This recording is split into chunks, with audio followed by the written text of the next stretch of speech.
Dia a todos e todas. Meu nome é Renata, para quem não me conhece, eu sou pesquisadora de pós-doutorado do Instituto de Relações Internacionais da PUC-Rio e é com grande satisfação que hoje eu vou moderar a segunda mesa dessa série de diálogos, o IRI Fala ao Corona. Em cada uma das sessões, os professores do Instituto de Relações Internacionais foram engajados a refletir sobre provocações como: que perguntas o coronavírus coloca à sua área de pesquisa? Como as questões, debates e ferramentas teóricos conceituais de sua área têm reagido à pandemia? Quais são as engrenagens que podemos observar com maior atenção para compreendermos o presente e o porvir? A série, como vocês talvez já saibam, é formada por 5 diálogos. E ontem a gente teve o primeiro deles, que foi um sucesso, com a presença dos professores do departamento Quais, Mônica e Paulo Esteves, mediados pela Manuela. Ao longo dessa semana ocorrerão outras mesas, sempre das 11 às 13. Aqueles que ainda não conferiram a programação completa, é só acessá-la pela página do Facebook IRI Graduação/PUC-Rio. Hoje, no segundo encontro dessa série, para discutir o tema Both Economy and Life, Pandemic Practices of Political Economy, eu tenho o prazer de apresentar os nossos convidados, os professores Isabel Siqueira e Matt Davies. Antes de passar a palavra a eles, eu gostaria de apresentar cada um brevemente. Primeiramente, a Isabel Siqueira é doutora pela King's College London e professora adjunta do IRI PUC-Rio, onde coordena o Laboratório de Metodologia, o Programa de Ensino Tutorial PET e o Programa Institucional de Bolsas de Iniciação Científica PIBIC. Suas áreas de pesquisa incluem desenvolvimento e cooperação internacional, intersecção entre paz e desenvolvimento, Agenda 2030, dados e políticas sobre desenvolvimento e abordagens críticas ao desenvolvimento. É Review Editor do Journal of Intervention in State Building e faz parte do corpo editorial da revista Paris. Entre suas publicações recentes estão relatórios comissionados pelo G7+, e pelo United Nations Office for South-South Cooperation. Do outro lado temos Matt Davies. Ele é doutor pela Universidade de Denver e professor assistente do IRI PUC-Rio e da Universidade de Newcastle, no Reino Unido. Sua pesquisa atual envolve uma crítica teórica da economia política internacional contemporânea. As publicações de Matt cobrem temas como divisão do trabalho na economia política cultural, uma crítica da vida cotidiana à economia política internacional, os efeitos de relações de poder sobre trabalhadores desprotegidos e a crítica da financiarização por meio de uma teoria estética do trabalho. Eu agradeço imensamente a vocês por estarem aqui conosco hoje e vou fazer alguns avisos protocolares. Aos participantes, o microfone de todos está mudo para que possamos ouvir a fala de nossos convidados da melhor forma possível. Durante todas as falas, o canal de chat estará aberto em fluxo contínuo, ou seja, vocês não precisam esperar que os professores tenham terminado de falar para enviar suas perguntas, até melhor, para não concentrar todas aquelas perguntas no final. Então, sintam-se super à vontade para encaminhar as perguntas por ali, por esse canal de chat, no aberto, ou caso vocês prefiram, também vocês podem enviar bilateralmente, clicando no nome do Igor Barreto de Souza, que está aqui conosco na sala, e ele vai enviar as perguntas para mim. Dito isso, eu passo então a palavra ao professor Matt. Matt, you have more or less 20 minutes. The floor is yours. Thank you very much, and thank you very much for the invitation. It's interesting to be doing this via Zoom rather than presently, which may be evidence that what we're doing is something like an experiment in everyday life. And hopefully in the conversation, we'll be able to bring out some of the political economy of this as well. Renata, if I'm speaking too quickly and it's not quite so clear over Zoom, can you just wave and let me know I should slow down? Yeah, cheers. So this topic is, of course, very dear to my heart because I've been trying for many years to think about how we might relate everyday life and international political economy. And of course, the disruptions to everyday life, which I'll spend a little bit of time talking about today, that the disruptions that the coronavirus have caused have really been an opportunity for me to reflect on what I've actually understood and what I don't really think I've understood very well. let me just make a couple of quick qualifications. I realize this is kind of throat clearing to do things this way, but I hope it'll make the terms of reference a little bit clearer for me. Now, my work in many ways addresses the intersections of international political economy and the critique of everyday life. I'll come back to this notion of critique of everyday life in just a few minutes. But my point of entry is not so much life itself, right? So if for those of you who are familiar with the work of Michel Foucault and are interested in biopolitics, that's not really what I'm trying to do here.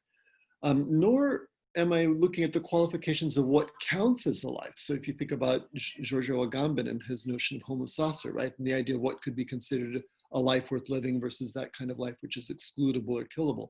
And that's not really what I'm trying to do either. That means I'm not really also focused on ethical questions, although I've started to question my own rejection of ethics as an approach to some of these questions. I'm not really going to talk about what counts as a good life or what counts as a worth living. I think those are all important politically, right? And they may come into our conversation with Bell as we continue today, but at least today, my point of entry is the historically, temporally, and spatially specific whole way of life we've come to think of as every day. Let me just take those qualifications apart a moment. When I say historically, I would say that everyday life is actually a product of modernity. And I'll underscore right away that modernities are plural, right? And I recognize that, right? So the great post-colonial critics like Kanyal Sanya or Dipesh Chakrabarti have tried to point out that when we talk of modernity from a European perspective, we often ignore the kinds of non-European consequences that modernity has had, or the way that modernity itself is also a product of interactions between Europe and the rest of the world. So I do want to acknowledge the pluralities as well. But I think that what we think of as everyday really does reflect modern ways of being and thinking. So temporally, in terms of time, everyday will then refer to the rhythmic forms of repetition and repetition indifference, right? The cycles of life have to be repeated on a daily basis in order to guarantee social reproduction under capitalist social relations of production, right? That's what we mean. That's what I mean by everyday life. Spatially, then, everyday life also refers and can be linked to urbanization, right? So it's not just the idea that more people live in cities, but it's the way that urbanism itself affects the lives of people wherever they live, right? So you may be a peasant living on relatively poor land in Burkina Faso, but so you may not live in a city then, but city life has a pretty important effects on how you can live your life then. Second qualification is that I also try not to take as a point of departure everyday life as a kind of object that fits into various kinds of taxonomies of forms of life, right? That's really not what I'm doing. It's not something that can be isolated or delimited or described in positivist kinds of terms, right? We can't just quantify it. Rather, following on Lefebvre, I try to start from the critique of everyday life. This formulation is kind of a double-edged sword. So while I think we have to maybe isolate, delimit, describe everyday life as an object for critique, which is what people like me do, you can't really do so without accounting for the ways that everyday life itself performs a kind of a critique, right? It comes a critique of what, for example, what we as scholars do, but also forms a critique on, for example, the kinds of forms of planning that go into organizing everyday life, either by bureaucrats or by people who are marketing agents, et cetera, right? So the first question I think that we really want to try and address today then is the crisis of the everyday that the pandemic has exposed a crisis of capitalism. If we want to think about everyday life as a critique of international political economy, then this is a relationship we have to be able to make. And that argument may seem a bit hyperbolic, right? And I'm not trying to suggest that capitalism is about to collapse or that there's systemic change is going to necessarily be taking place. I don't know that that's the case. Indeed, I'm rather suspect that we're in what the situation that Gramsci described as a crisis, which is to say that the old is dying and the new cannot be born. And I want to explore that implications of that assertion here as we go. But that means then I think that the second question I want to talk about is then, does the critique of everyday life give us certain kinds of hints about whether that's the case and what the trajectories are that might follow? So let's start then with the idea about the pandemic as being a disruption to everyday life. How has coronavirus affected how we live on a daily basis? And without any particular order to these points, I'll just start with a few that are interesting to me, but let's start with work. right? Right now, that's what we're doing. We're working, right? I'm giving you a lecture. You guys are listening and writing. We're going to have a conversation with Renata, with Isabel, and it's all going to be something that is going into your education degree programs, et cetera. So we are working now. And clearly, we're not doing it the way we're accustomed to, right? And the clumsiness of my figuring out which screen to stare at, for even something as trivial as that, is kind of weighing in ways that we recognize is not working in the normal kind of way. A lot of us have been, I'm sure it's the same for the students as well as my colleagues at IRI, but a lot of us are spending a lot of time on Zoom meetings right now. And there's some evidence already that actually not only does it take more time to do things, right? That working from home is colonizing other parts of home life under work, but also that it's actually also more exhausting because we don't, for example, have all the nonverbal signals we might be used to when we're talking to somebody. So when you're trying to understand what somebody's saying on a Zoom meeting, it's taking a lot more attention than it does when you're actually face to face with them. But even more generally, right, lockdown has changed the way that we access labor markets. So it's not just what I'm trying to do and complaining about my own circumstances. All of us are finding the possibilities of accessing labor markets altered by what the lockdown is doing right now. For some, this means that working from home, which I'm doing right now, right? And then breaking down that spatial distinction between private and public lives, that's something. For others, it means increasing the costs of traveling to work. This is in this everyday context, right? So if you're a bus driver, right, you're in one of the highest risk categories of people for exposure to the coronavirus, right? Because you basically are operating without any protection, right? And you're also transporting people in a very closed kind of environment with lots of close-up interactions. So bus drivers are very, very high risk occupation right now. It also, however, and this I'm gonna, when I made the point earlier about multiple modernities, this is one of the places where it's gonna come in, because I'm gonna be making lots of references to the effects of this in the United Kingdom, a few references to Brazil, but I can see the United Kingdom much more closely now than I can see what's happening in a place like Rio. So bear with me a little bit in terms of drawing these distinctions. But I'd say in England, it's been very interesting to see how the lockdown has contributed to a kind of a reassessment of or recognition of what used to be kind of despised categories of work. So low skill, low wage, now are being thought of as people doing essential, right, or key kinds of work. So you may have been an Uber driver, an Uber Eats delivery person, would have been seen as, oh, you're precarious, you're in the gig economy. Now we recognize, oh my God, the guy who's delivering this stuff is actually keeping me safe because I don't have to go in to get the food or get to a restaurant or something like that. Now, this is contentious in the UK. We've just passed, the Parliament has just passed a bill to try and institute a points-based, they're calling a points-based immigration scheme, which will revert to thinking of people on low wages as being low skilled and therefore undesirable. And there's been a lot of political fights about that. And we can go into that maybe more in questions and answers if you want to. Housing's had a pretty big impact on everyday, we have to live in places, housing is a part of our everyday lives. And social distancing has meant that if you, for example, are relatively well off and you have access to a back garden, you can go get your sunshine. It's springtime here. It's really quite beautiful here right now. Whereas other people have found themselves having to take their sunshine in public parks, right? If you live in a tower block, for example, your access to sunshine and to fresh air means going out to parks. And we went through a period where there was a lot of criticism of people who were taking advantage of the outdoors, right?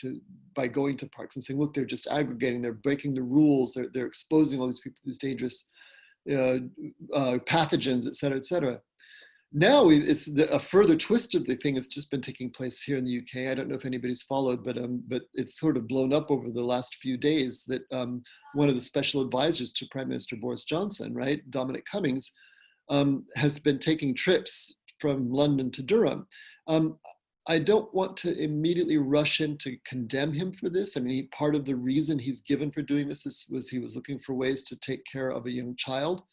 Again, in everyday life terms, that's something which I think most of us would say, even if it was a bad decision, it's an understandable one. And yet, he also was clearly doing some of this for leisure. And so the kind of force of the critique of saying these people going to parks has now lost a lot of its force, and people are very concerned about whether the actions of Dominic Cummings are going to lead to something like breakdown on the sort of social distancing practices that people have been following is the signal from government, you don't have to isolate anymore.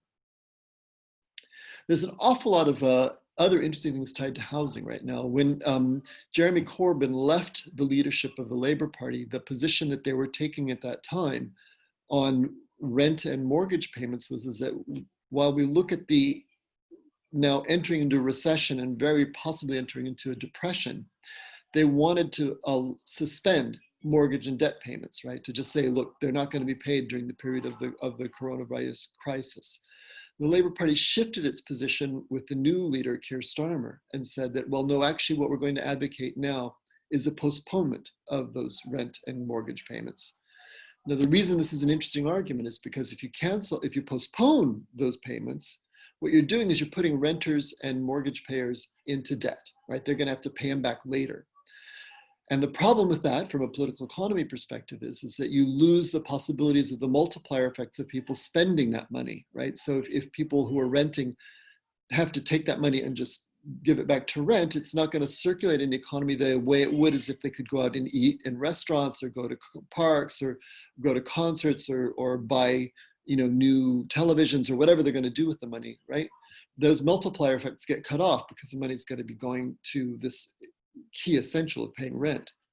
On the other hand, if you were to shift that burden onto landlords, in the United Kingdom, we have a large private landlord market. Lots of people from the new Labour government 20 years ago were taking out mortgages on second and third properties to be able to use them as rental properties as a further source of income.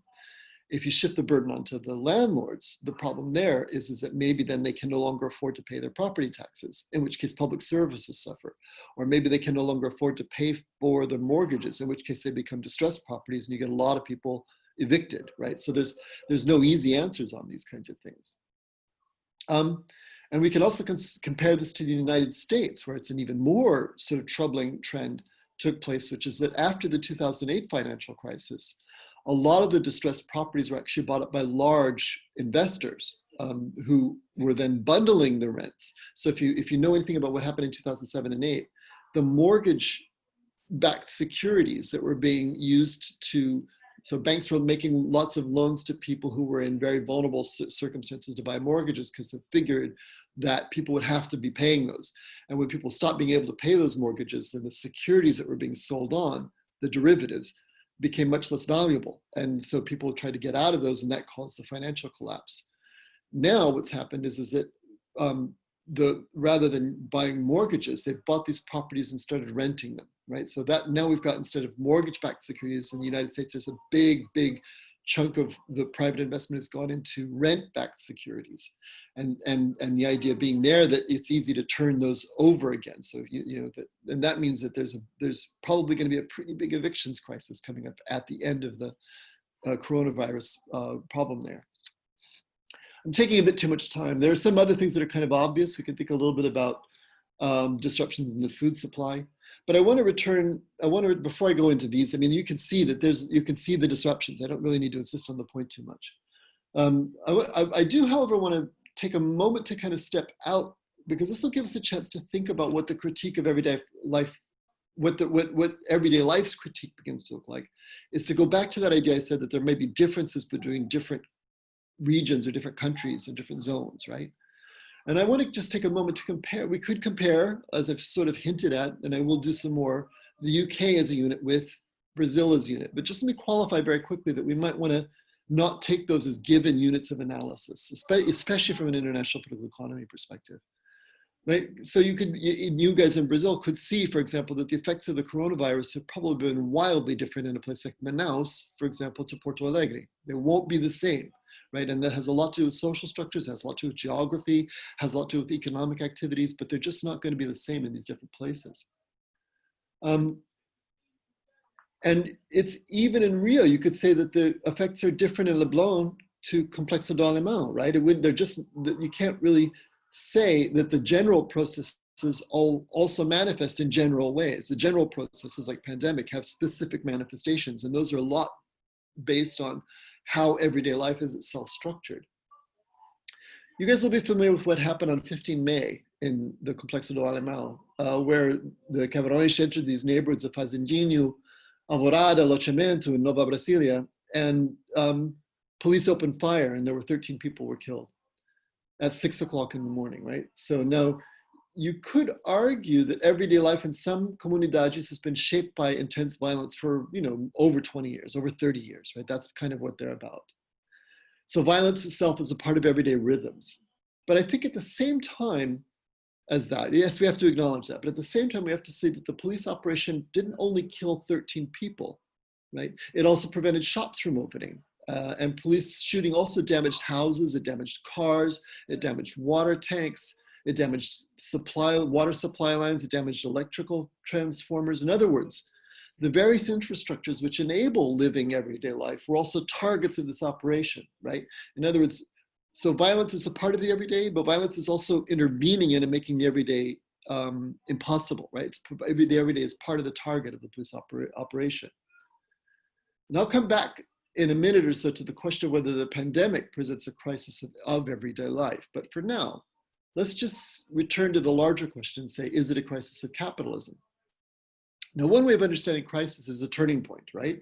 It's a point where we have to take a decision, right? Where you maybe need some kind of, like if you were in a medical crisis, it's been pandemic, we think about that. You maybe need some kind of external medical intervention in a crisis to keep you healthy, right? That's part of what we mean by everyday life. And I want to suggest that capital is always presented as with two faces, which are typically in conflict with each other, right? Capitalism isn't a coherent system. One is the face of capital's ability to create and amplify wealth. And that, for that, it's justly celebrated. Even in the Communist Manifesto, Marx remarks how amazingly good capital it is at increasing and producing wealth. But the other face that capital presents to us is one of the production of violence and displacement, right? So the end of Capital Volume 1 is Marx talks about capital being born in mud and blood, right? Where it comes out of the soil covered in blood, right? So that because it's displaced people, because it's, and the whole history of colonialism also points to that, I think, as well. So if we want to know about whether capital is in crisis, I think first thing we have to remember is that we have to keep both of those elements of capital in mind. So one of the things you might think about is that perhaps crisis is just how capital works, right? So there isn't going to be a crisis of capitalism. Perhaps one of the ways to think about capitalism is that it actually produces and relies on crises. Now, I'm not the only person who said that. I mean, if you've ever read Naomi Klein, for example, and the idea of disaster capitalism, right? Because she looks at the ways that capital intervenes precisely to produce these kinds of displacements and disruptions because they create important investment opportunities. Other critics of neoliberal capitalism, like Philip Morawski, wrote a really important book called Never Let a Serious Crisis Go to Waste, in which he kind of makes the argument that actually crisis is a little bit of how capital governs us. So to say, I think in some ways you have to qualify our idea about is capitalism in crisis with that idea that actually maybe that is an important question. Maybe that's just how capital works. Major reactions to the crisis today are coming from the same sources that sought to deglobalize the global political economy. This is also really important. So we're not seeing globalization itself as being the face of capitalism anymore. We're seeing things like America First with Trump. We're seeing, or Brexit here, right, where the idea that plucky Britain can stand it alone, and so there's a kind of a renationalizing of capital accumulation, a deglobalization part of this argument we want to think about. There are also important arguments linking the origin of coronavirus precisely to globalization and to environmental crises. So human encroachment on wilderness, such as rainforests, brings people into contact with pathogens that otherwise might have remained isolated. Or also the critiques of so-called wet markets or the bushmeat as sources of food in places where people don't have the same kind of access to food markets that we are maybe accustomed to if we go to, my Morrison's down the road or to Zona Azul or something like that, right? But with reference to the pandemic, it's really hard to say that the disruptions of everyday life that is produced indicate a crisis of capital itself. That's going to be the thing I'm going to say. I realize I've got to wrap up here. I think that really what's happened instead is we're seeing much more of the faces of violence and displacement of capital while the sort of capacity for capital to manage the growth and distribution of wealth has maybe taken more of a backseat. So capital is not in crisis. We're just entering into something which is much more about violence and displacement. And that's making, that's playing into the way that everyday life forms a critique of capital, right? So we have a lot of, here in England right now, the other big argument that's going on is that the government wants to reopen schools, primary schools and secondary schools on the 1st of June. Universally, that's rejected, right? The government wants to do it, but teachers unions and parents and heads, teachers of schools and students are all saying, it's too soon, right? If we start sending students back to school now, that's just going to increase the infection rates again. So the argument is really about how or whether to make the economy run again. And the critique coming from everyday life is to say that's not the primary concern that we as parents or we as teachers or we as workers have, right? The primary concern we have is our personal safety.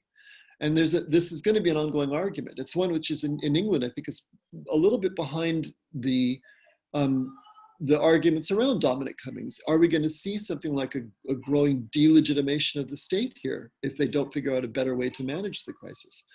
I don't want to go so far as to speculate about Brazilian politics right there, but I think it's not too hard to see some of the arguments that are surrounding Bolsonaro right now and surrounding the government right now. The leak of the video of the ministerial meeting as actually playing out in the same kind of context, right? Is there a sense in which the balance may be playing out between people who think, yes, we need the economy to work again. Yes, we just need to get used to the idea that coronavirus is a part of our everyday lives now, and we're going to see people dying at these rates, and we're just going to have to get used to it, versus those who say, well, no, this is unacceptable. This is not how we can live our lives.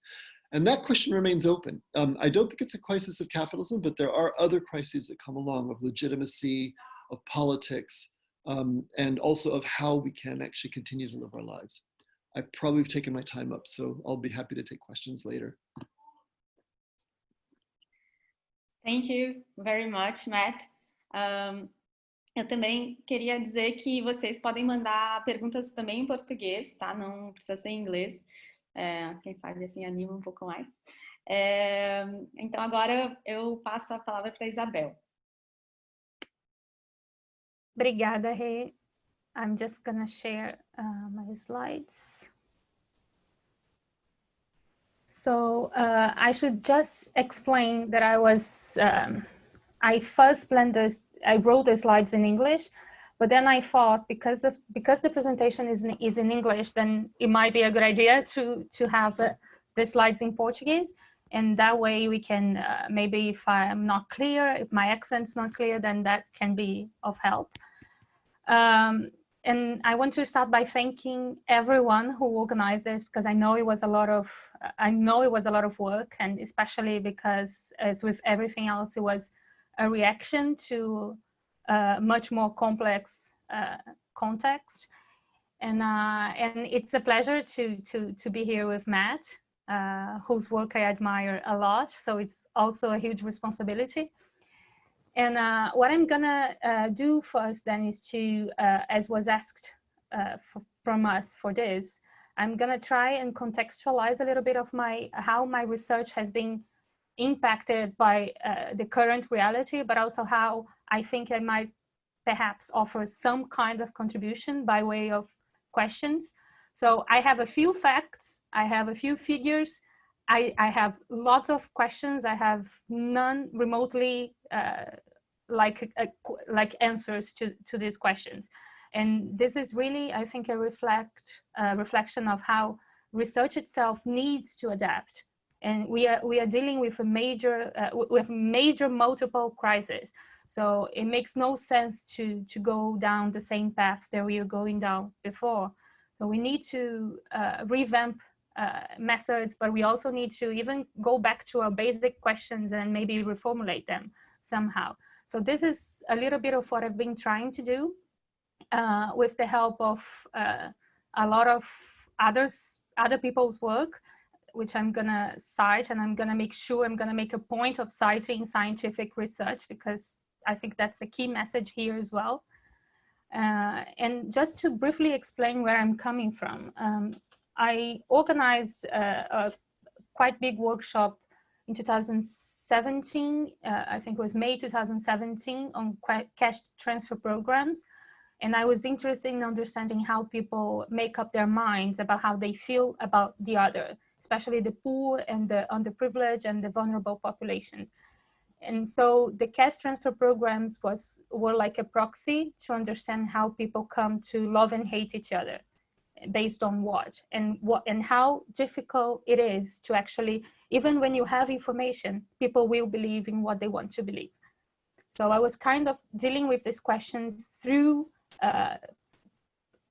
cash transfer programs and the whole debate that we have here with Bolsa Familia.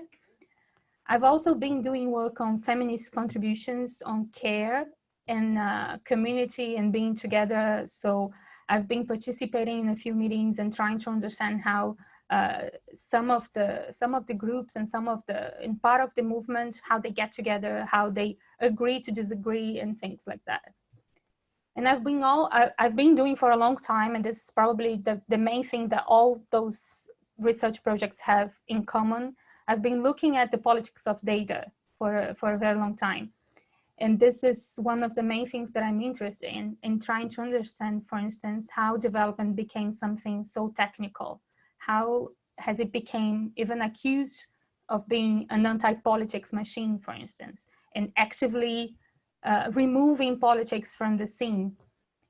And finally, recently, I've been participating in some debates around digital democracies and how the digital has impacted on how we see each other, how we see our role in society, in political communities, how we see participation, and how we feel the other. How are we touched or not touched by others by being in the digital so much? So these are more or less the questions that I was already dealing with when everything happened. And what I'm trying to do here is to get this all together and think through my own questions, but also offer some kinds of insights on how things have been changing. So my main question for putting this all together, my main question became then, what's happening with solidarity? Not just the concept, but the practices. Has it changed? Has the meaning changed? Because now everyone's talking about solidarity and how people are helping with each other with food and money. So what are we really talking about when you discuss solidarity in times of COVID-19? And that's, I think it's a convergence of all the other questions that I had. We're talking about being together. We're talking about relating to each other in a digital world. We are talking about relating to each other in isolation. So how can we speak, how can we conceive of solidarity in a world like that?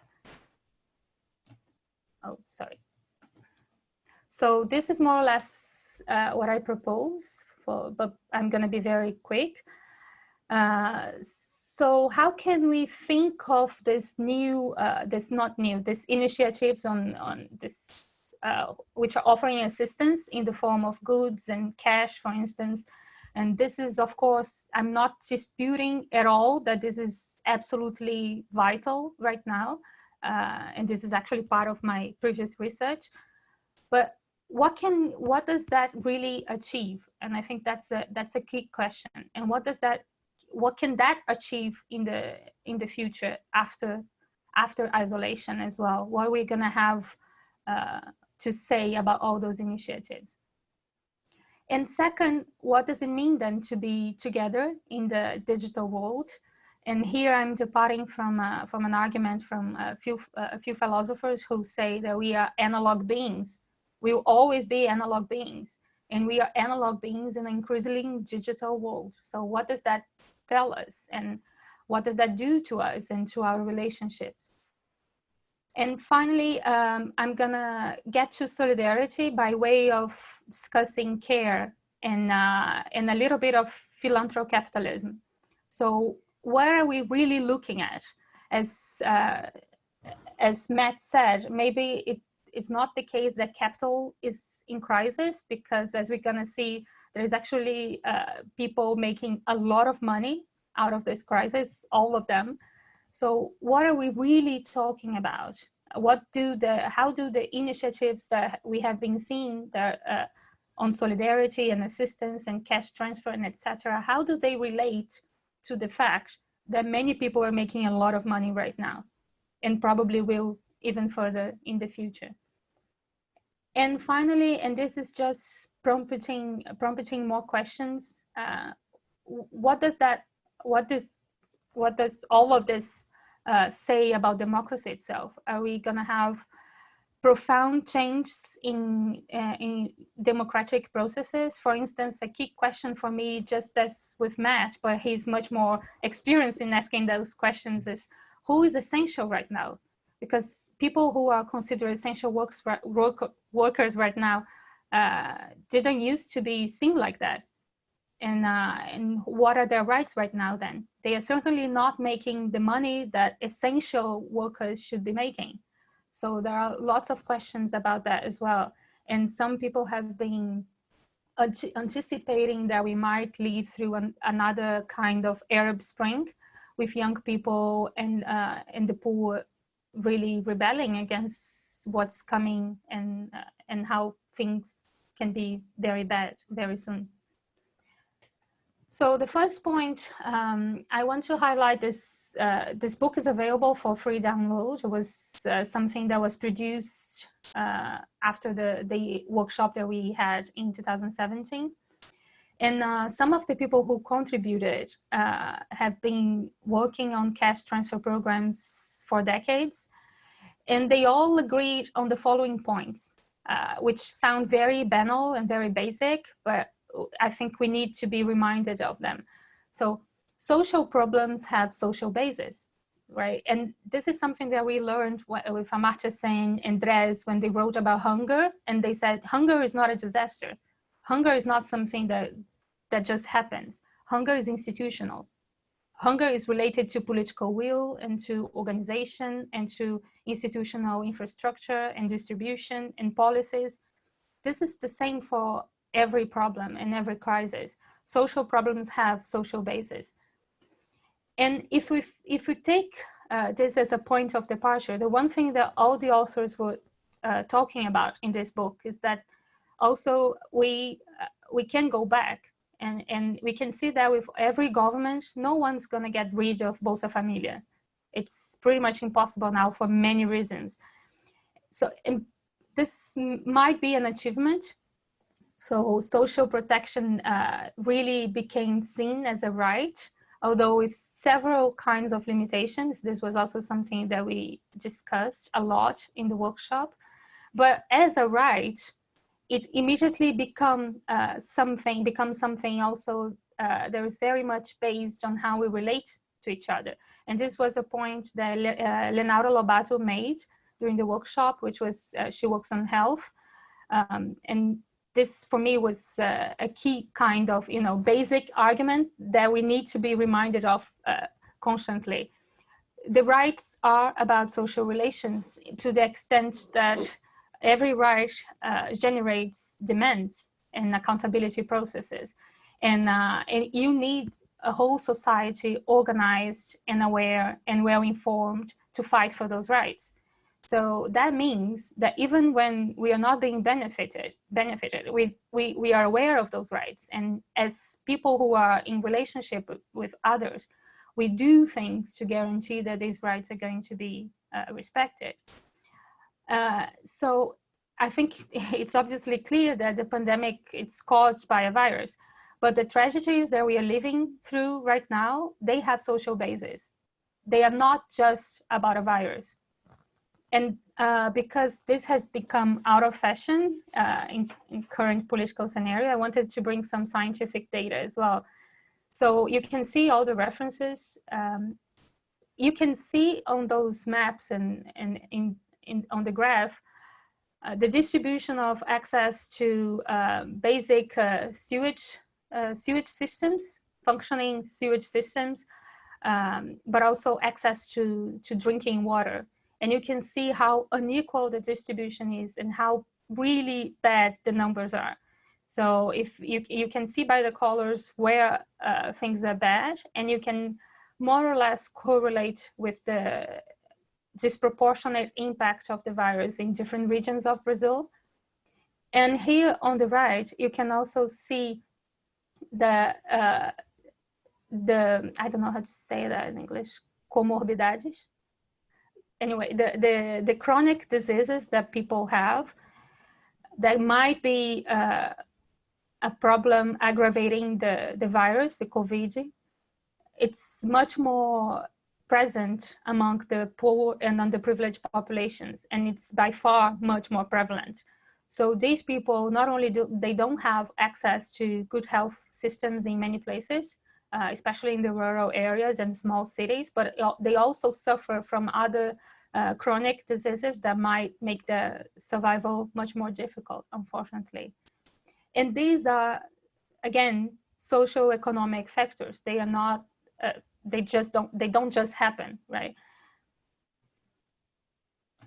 Okay, so now how does that relate to our being together and to the fact that the rights meaning that the rights being based on social relations means that we have to ask questions about how we're relating to each other, especially in times of polarization, especially in times of political crises that have been intensified by isolation and the pandemic. And there are many people arguing that, again, we are living a real takeover of our relationship to the world.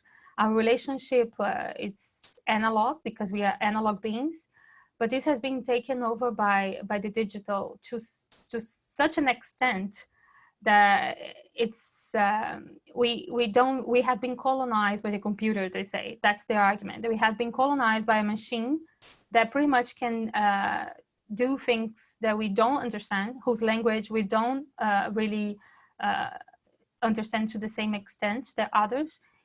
And we need to ask questions. We need to ask questions about what does that do to our capacity of living together and participating in political communities. And that has become a crucial debate in the digital democracies, especially after the many scandals around fake news and etc. So here I am also citing Naomi Klein, Matt, so I think that speaks to your presentation as well. So she has recently written a text. You can find it in Spanish and in English. I don't think it's available in Portuguese. This one was this one was in English in Intercept, but they also have it in Spanish somewhere. So she's suggesting that we finally reached a point where we see a doctrine of shock that is pretty coherent. And it's pretty coherent around what she calls a Green New Deal, which is a very high-tech process, much more serious than any previous disasters that we have faced, much more serious than any previous crisis. And she comes to the point where she even says, look, our future is at risk, yes, but in many different ways, especially because the pandemic has become a laboratory to test a future where we won't touch each other. We won't be together in the same physical spaces in many different senses. And people are making money out of that kind of future.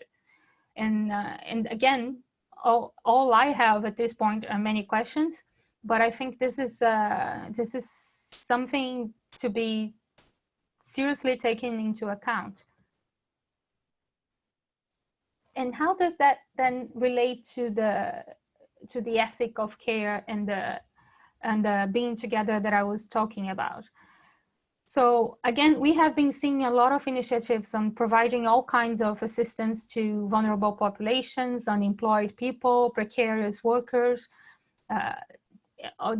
You see the communities organizing to offer basic goods and access to sometimes even to centers where they can relax and take care of themselves if they can do that at home.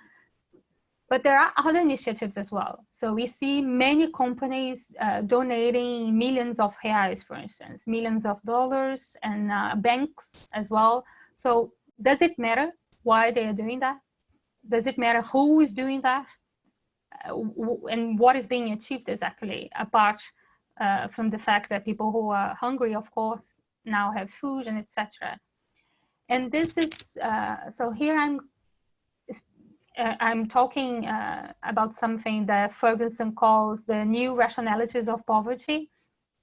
And he says, you know, we have all those prejudices and all those myths about how people, if they get money, then they will never work, they don't care, they just relax and do whatever, not look for jobs and you know, just not be productive and not be helpful for their societies. And he's very, of course, he's very eloquent, and he says, look, there are surely there are frauds and in social benefits and all kinds of benefits. But if you want to look for them, then you should probably look at the portion of the society where the richest are, because that's where you usually find people who are not exactly working and they make a lot of money. So what does that say about how we feel when we think that the poor people are the ones doing that? So this is a basic debate around cash transfer programs, and now it became very important because of the possibility that we might be looking at basic income, universal basic income, in some places. We can see here how difficult that is, how difficult it is to implement a program that is not universal, because you need to find the people and you need to check their information, and then you need to make the money available and etc. And so that's, for instance, why people tend to favor universal basic income, because it's easy, it ends up cutting administrative costs and among other benefits. And I think that brings me to a very big and very difficult question, which is, how is the pandemic impacting the potential for solidarity that some people might say it is present in globalization somehow, against the neoliberal forces of globalization that might make us more individualist and hoard goods, for instance, instead of sharing them. So and here I'm looking at Brazil, and I'm looking at the experience with the cash transfer programs debate specifically. So I don't necessarily think that all those ideas and questions can be extrapolated to every case everywhere. But here, what's very clear is that with this kind of discussions, you usually have philanthropy. And this is a kind of solidarity that is very much based on our Catholic upbringing. So we need to be charitable.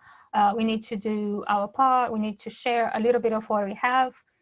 And then usually on the very opposite side, you have discussions over resilience and how people should be able to take care of themselves, should be able to produce and reproduce their own conditions for survival, and etc.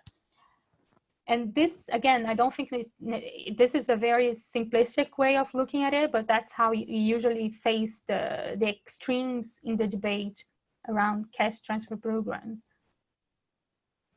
So here, again, a few more facts. We may be looking today with the pandemic, with isolation, we may be looking at a new configuration of this kind of debate in between philanthropy and resilience, for instance. And the discussion on philanthrocapitalism has been going around for some time, and it's extremely important. And this is also something that might be changing with the pandemic. So are we looking towards a new path for maybe more philanthrocapitalism, or at least if it is a problem, if it's only philanthrocapitalism, maybe? And here I'm citing a study published by the Brooks Institute, which shows that 1 in every 6 families in the US have children who are not eating enough. So you have that reality in the US, and at the same time, the economic rescue package that's being approved is about to transfer, or is transferring already, around $135 billion to the richest. around 82% is gonna go to people who earn more than $1 million. This is the rescue package, economic rescue package. And there are also some tax breaks being offered to the richest people. So companies that make more than $25 million in gross receipts are also gonna get tax breaks. And finally, in terms of billionaires, who are the key figures in philanthropic capitalism, since the 18th of March, that is more or less when we started our isolation here as well, the wealth of the billionaires in the US has grown by 15%. And new billionaires have been made, around 16 of them. So I think that raises a lot of questions. We are talking about solidarity and about how big companies and banks have been investing in social programs and transferring wealth, so to say. But at the same time, we know this is just the US. So we need to be careful not to extrapolate any of those examples. I need to look into them much more carefully, but that says a lot about what can happen, and and how much we need to be ready to deal with this. But there is another possibility, and again, I'm simplifying the debate. I'm simplifying the debate a lot. But another way that has been put forward by many people, especially Latin American critics, and if you have seen, you might have seen that there was a debate about a month ago with the three of them. That's where I'm quoting those arguments from. So here the question then is, can we maybe use the opportunity and the fact that the communities have been articulating to help each other, and that people are mobilized, and you have companies and banks trying to be solidary somehow, however we make sense of solidarity in that case. But what is isolation and the pandemic itself doing to our capacity for caring for each other, really caring in terms of the ethic of care? So here are just some possibilities. Maristela Svampa has been talking about moving in a transition to a fair agenda. She talks a lot about the new Green Deal, for instance, the Green New Deal, in terms of it being a possibility of mobilizing racial justice, environmental justice, and social justice together. At the same time, we have Pablo Solon discussing multilateralism and the fact that we need to fight in multilateral institutions for a fair agenda, like, for instance, discussing intellectual property. And like Paulo was saying in the first dialogue yesterday, this is going to be key in the next few months when the vaccines or the immunization might be available. Right? And Acosta finally is also talking about the need of having different rationalities, different from consumerism, productivism, and individualism. And of course, all that sounds very ideal and utopic.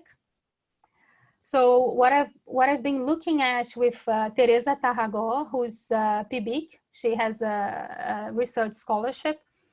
And this is the kind of research that we have been doing. So we have been collecting information on different solidarity initiatives here in Brazil, in different regions. And we want, for instance, to understand if the groups that have been organizing those projects, if they existed before, if they were created after the isolation started, and if they existed before, if they have changed scope, for instance, if they used to be concentrated in a community, if they now have expanded, or the other way around, who those people are, what kind of assistance they are offering. And I think collecting this kind of data right now is really important to understand what the potential of those of this path is, and what solidarity means in that context, really. And this is just also to emphasize the importance of research. And Teresa, congratulations on the work. This is very new, we just started, but it's becoming quite interesting. And I'm about to conclude with more questions. And this is, I mean, again, it's just a pile of questions, basically. Can care be digital? Can we care in the digital world in terms of an ethics of care? Are we now in isolation more, are we closer, or do we feel distant from each other with the screen in between us? Because some people are talking to friends and family that, and they never used to speak before. But at the same time, of course, we have a screen in between us. Do we really feel with each other when we are speaking and with a screen in between us? And I think now with COVID and the isolation, we need to think those questions through and rethink how we live with each other in community. So how can we think of the digital, how we relate with each other, and how the pandemic's probably changing all of that? The three questions, I think, converge into trying to understand what solidarity means in that scenario. Because you can see here from the publicity, for instance, solidarity, technology has a role to play, solidarity and resilience. And we all, again, yesterday we were discussing a little bit of that. Resilience has is a tricky word, is a tricky concept. And this is the last round of questions. So with that future of no touch, are we going to see more care, more community? How is that even possible in a future of no touch? How can we extrapolate the local initiatives of assistance and solidarity and extrapolate them nationally and internationally? Are we going to have more philanthrocapitalism or only philanthrocapitalism? Or are we going to have more community, more care, more accountability? And here, I think it's a key question for me right now. How are those networks of communitarian leadership and communitarian action going to change the democratic game? And finally, again, who are the essential workers? What is essential work, and what are the rights of those essential workers? Again, I'm so sorry. I don't know if that helps at all. I only have questions. I only have many questions. But that's it. I'm happy also to try and think together. Thank you very much. Thank you very much. Thank you so much, Vel. It was a great presentation, and I think both of you touched upon very difficult and pressing concerns we all have now. Because you all had questions, I also throw some questions here from my side, and also from people who are already sending many questions. So you can also send more questions. There's still room.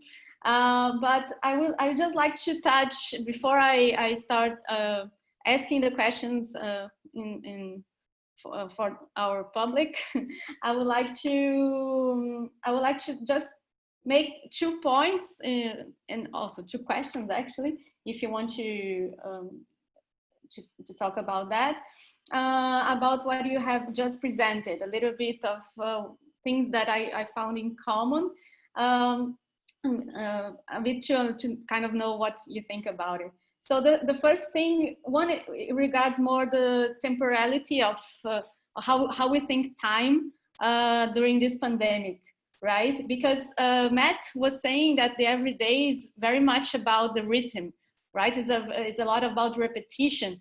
And, but when you think about it, it seems like we do this repetition in order to get somewhere, to get to some future, or at least we have the impression or the illusion that this future will be a better place, right? Or better time.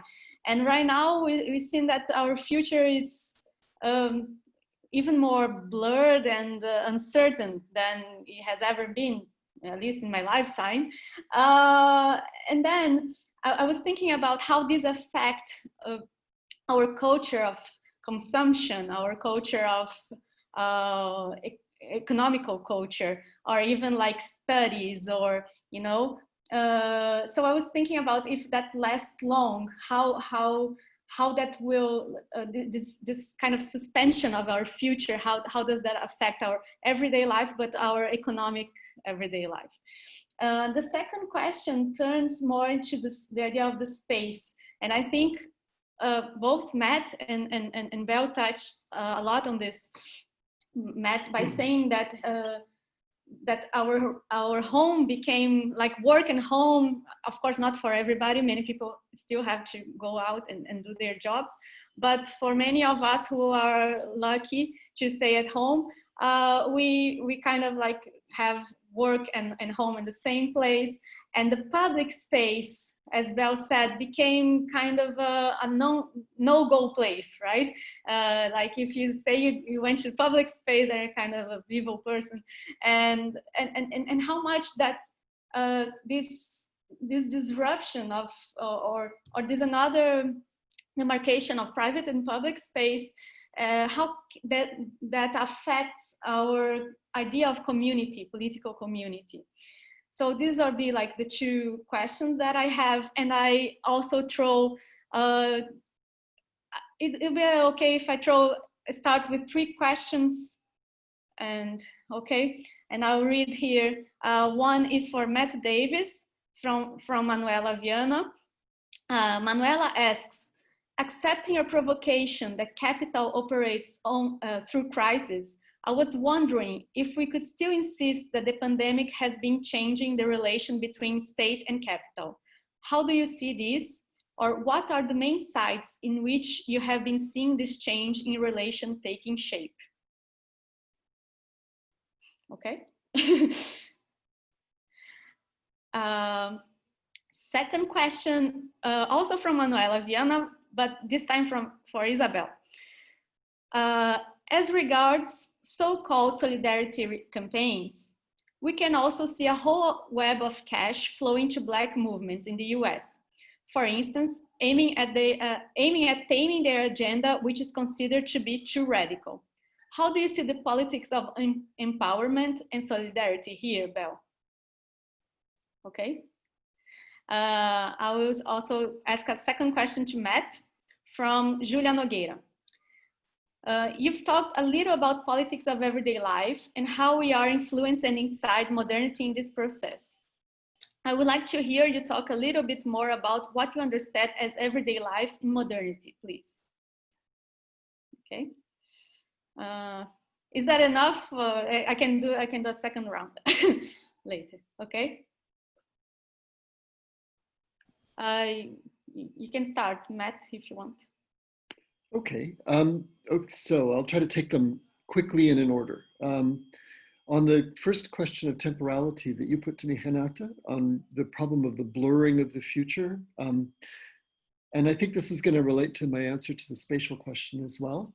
The problem is it doesn't play out the same for everybody, right? For some people, the blurring of the future means one kind of thing, and for others, it means something completely different. I think to be kind of blunt about it, right? I supervise some PhD students right now who are going to probably finish up in this year.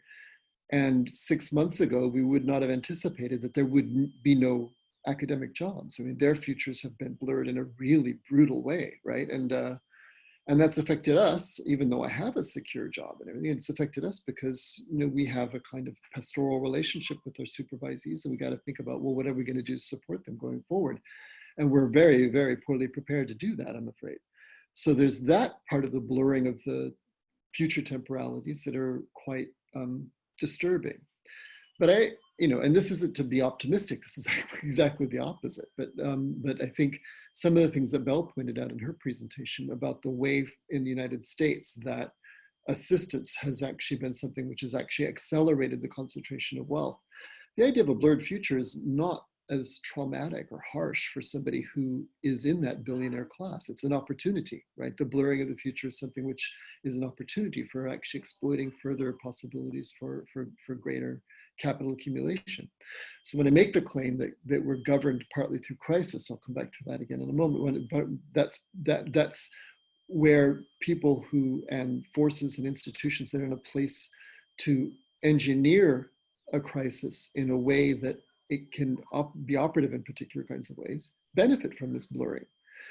So these are in the end, and not economic questions in the classical sense of that word. They're specifically political questions. They're specifically about how and what we can recognize or perceive as being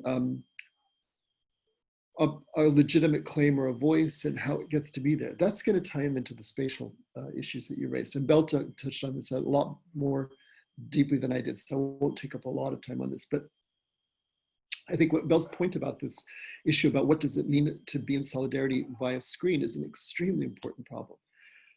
I've been thinking a lot over the last few weeks as I've kind of heard from people, friends who've had, lost loved ones or have suffered in other kinds of ways, how much we are all tending to experience the trauma of the pandemic on an individual basis, right? How much, like a student who might get in touch with me saying, don't feel like I'm working well enough, I'm not making enough progress on my work, or somebody who maybe, like I have a friend who lost his mom recently and wasn't able to have a funeral. I mean, these are very individual and personal kinds of things. And yet, when you look, even the way that we engage digitally, look on your Twitter stream or something like that, it's clear that this is a collective trauma. So we haven't got away yet. And this is the question about the public is extremely important here, because I don't know what the public means right now. I think that was the same question that Bell put to us. How do we take this collective trauma and make a kind of a collective response to it? So far, I don't see that, right? That's another bit of that blurred future. I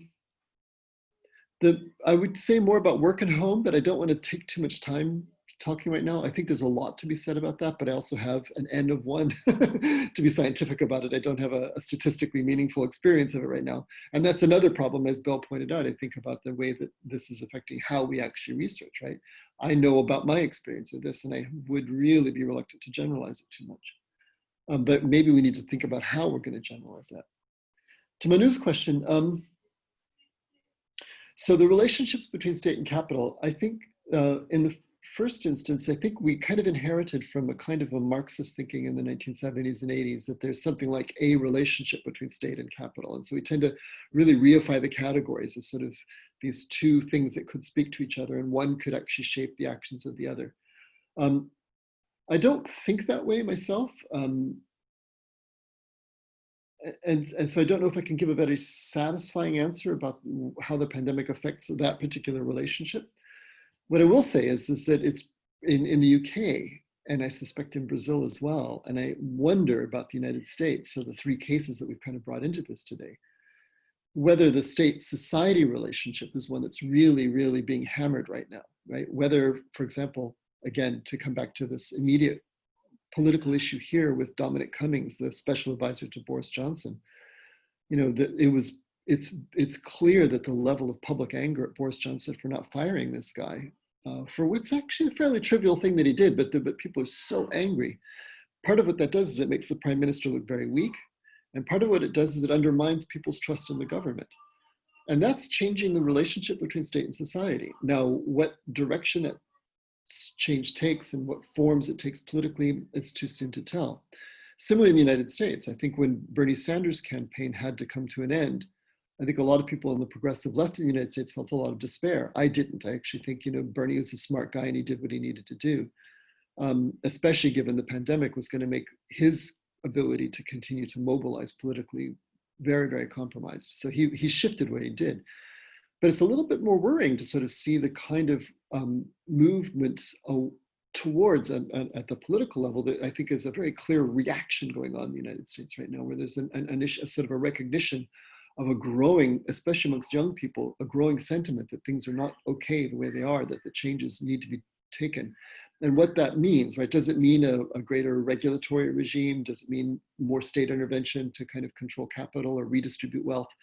That's all quite inchoate right now. I don't think that anybody's really articulated very clear political projects in that direction. But the questions are on the table, and so you can see this immediate reaction, and that's back to that temporality question, right? I mean, the $4 trillion bailout package in the United States, Bell's right about that stuff. That's a $4 trillion bailout package, which is largely going to corporations and rich people. They don't need bailing out, right? So why is this happening? Why does the money being concentrated there? I'll leave it as an open question. And on modernity, So everyday life is, I say everyday life in modernity because I want to distinguish it from the idea that everybody in the world has an everyday life and always has. I think that takes any kind of critical focus away from the idea of everyday life. If we say that what people did as European peasants in the 14th century, the way they lived their lives, actually involved a great deal more leisure, right, than the way most of us live our lives, because they went through periods of very intense work around harvest or around planting. They went through very long periods, for example, of want, especially in the springtime, right, the hungry time, right, before there was food, where the stores from the winter were wearing out and there wasn't food to be harvested yet. There was all kinds of ways that the people's daily lives there were just not recognizable, right? And where now, I mean, just to take, again, another banal food example, you go to the supermarket and I can buy asparagus year-round, right? It's not a seasonal vegetable anymore. So that has to do with the way that the rhythms of and the patterns of the daily are programmed for us, right? The consumer culture, the question that Renata put to me, right? That goes a lot towards programming what my everyday routines are. I don't want to go, but the other element of modernity is, and this is what Marx had to say about, the way he talked about the Chinese walls battering down and everything is solid, melts into air. I mean, that's a very optimistic way. If people think Communist Manifesto is criticizing, no, it's a very optimistic way of thinking about these questions. And modernity is both a sort of promises in this way, but it also is a way of kind of giving us like this orientation towards the future that Renata said. Well, we can do that because we can do that when we can rely on the predictability of everyday life, where I don't have to worry about where my food is going to come from. So that's why I think modernity is a really important qualification for thinking about what we mean by everyday life, that distinguishes our everyday, wherever we are, right, from everydays of other eras. I've gone too long, I'm sorry.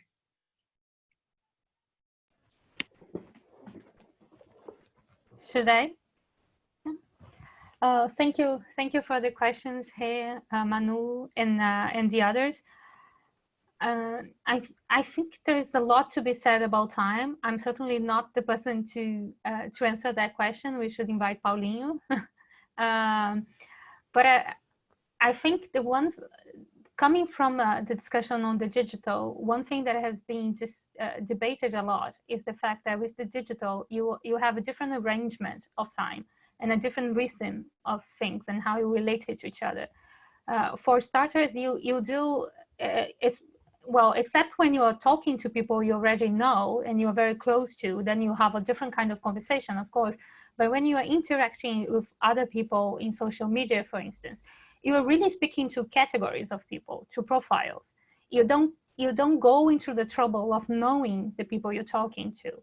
And that's both cause and consequence, to simplify things a bit, of the fact that we have lost what they call the narrative time. Because being with each other, it's about a narrative. You build something together. You build a history that's it's unique to that kind of relationship.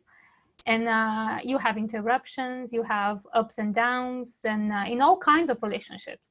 And usually when you don't have that, or you have it in a different way in the digital world, so you certainly have many changes in how we deal with time. And there's also the big arguments about how the digital has flattened our concept of time, and that all we have now is the present.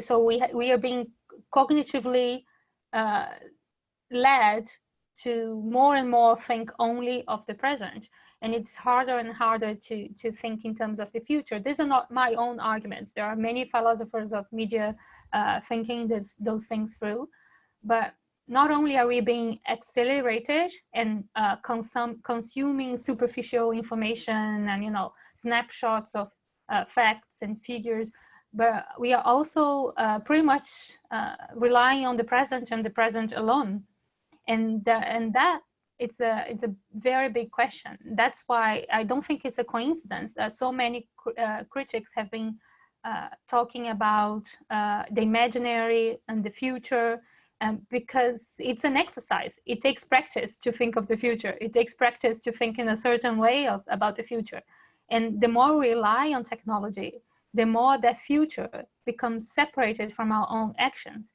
because technology will take care of itself and will solve many of the problems. So there is also an impact on how we see ourselves as agents of change. So there are many, many questions there. And I think for me, this is key really and I think it's so interesting, for instance, that there have been different groups in different kinds of departments and institutions doing collecting data on narratives, but not only narratives, dream narratives. I don't know if you have heard of that, but since the pandemic started, this kind of projects popped up, and people collecting stories on other people's dreams and what kind of dreams we're having right now. And of course, this is related to the collective trauma that Matt was talking about. And many people are very afraid for their loved ones, or they have gone through trauma already and they have lost someone. So the kinds of things that we dream, and here I use the word in a very broad sense, they're dreaming daytime and at nighttime. These are changing very quickly as well. And so how are we going to tell the stories of how we survived all of this, for instance? Who is writing those stories?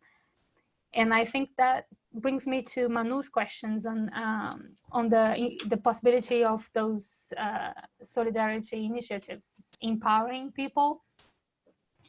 And I think that there are many possibilities there, because you don't need just money for that kind of empowerment. Of course, you need other factors as well. And one of them, we are living this right now in Brazil, is that many underprivileged groups are saying we don't exist, we are invisible, we're statistically invisible, and we need data. We need disaggregated data that shows that we are being impacted in a disproportionate way. And because that's the kind of weapons that we have later on to say, you know, you're not making policies for us.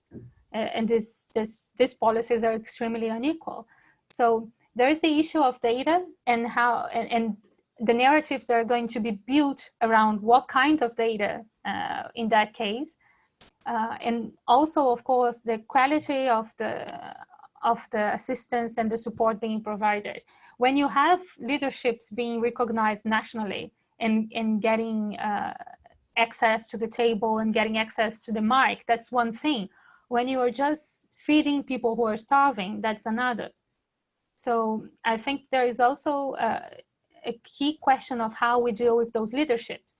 And that's why one of my final questions was, what are they going to represent in the future in terms of our democracy? Because that can change the game.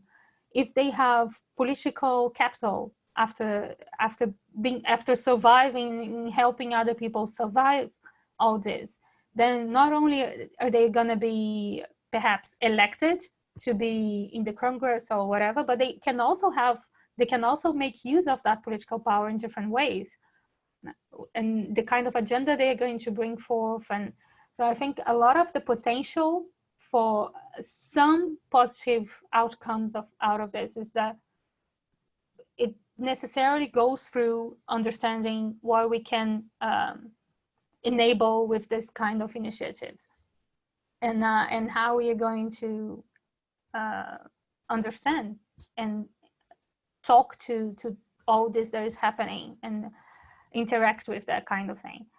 And so, for instance, I think for me, another key question is these groups are saying we don't exist.